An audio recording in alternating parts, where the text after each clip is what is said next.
by now, I'm a psychologist in Durbanville, and over the past 4 or 5 weeks I've discussed various issues with you, starting off with matters relating to COVID-19. However, I've changed tack and last week started on a series of discussions dealing with Adhd. So we will be continuing with that probably for the next 2 to 3 weeks, and I really hope that it gives you some clarity about this condition that can be quite debilitating to children at school, but also it can create stress for their parents, teachers, and you may be aware that even there are some adults who present with attention deficit disorders. Now, previously we spoke a bit about the neurology in the brain, and I demonstrated to you, with the assistance of my friend Mr. Mouse, how messages are transmitted. That once I see something that may be threatening or, well, anything really, in order to respond to that, I need to get a message to the executive part of my brain.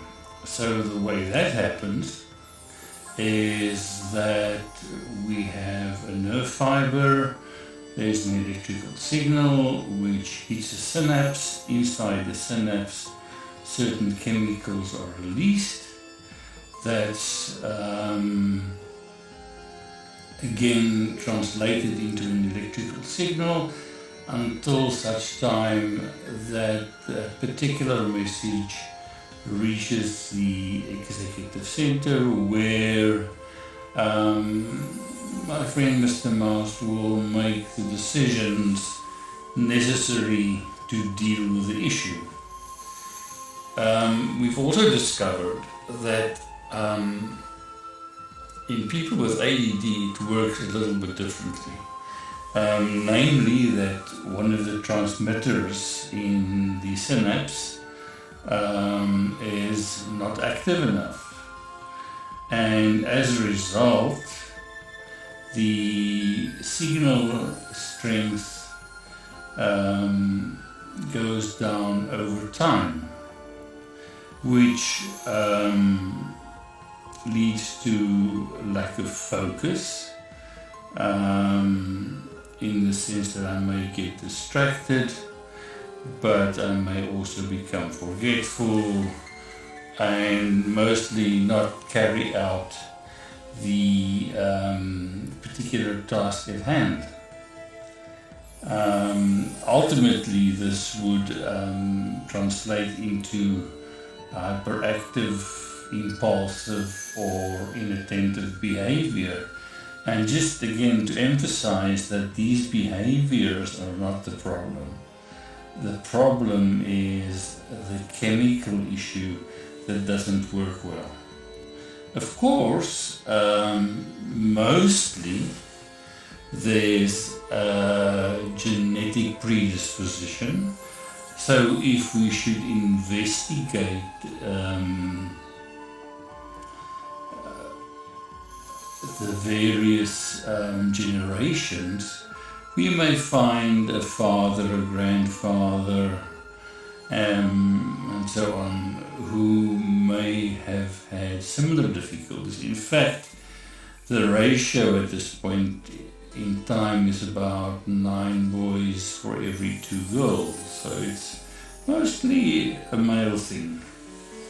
And it's carried on from generation to generation. It's got nothing to do with bad parenting or any such like issue. It's chemical. And what better way to illustrate this than again looking at the brains of the ADD and the non-ADD child, and you can see in brain B the level of stimulation being much lower, and that's amongst others the result of signal strength that has waned. So once we understand this, we know that the behaviors as symptoms do cause distress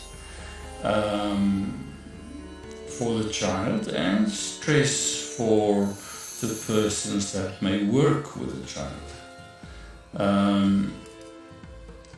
In order to make a diagnosis of this condition, we have to meet certain criteria. The first being that at least 5 of these features, whether that was inattentiveness or hyperactivity, impulsiveness, should be present and must have persisted for 6 months or more. In my experience, one can often see with a younger child that these features could actually be present. It's not only something that pops up in school. It does become more evident, but if you go back in history, you'll probably find that these things have been there all the time. And of course, the important thing here would be that the hyperactivity or the impulsiveness or the inattentiveness must be inconsistent with the child's developmental level. Meaning that at that particular age we probably expect more of the child. Other general criteria are that it's got to present before the age of 12.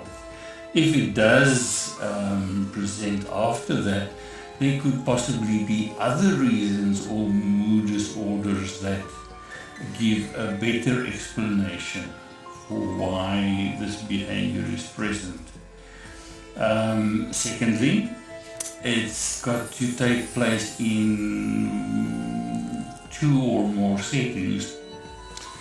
For example, at school and at home, or at school and at church, or at school and in the restaurant.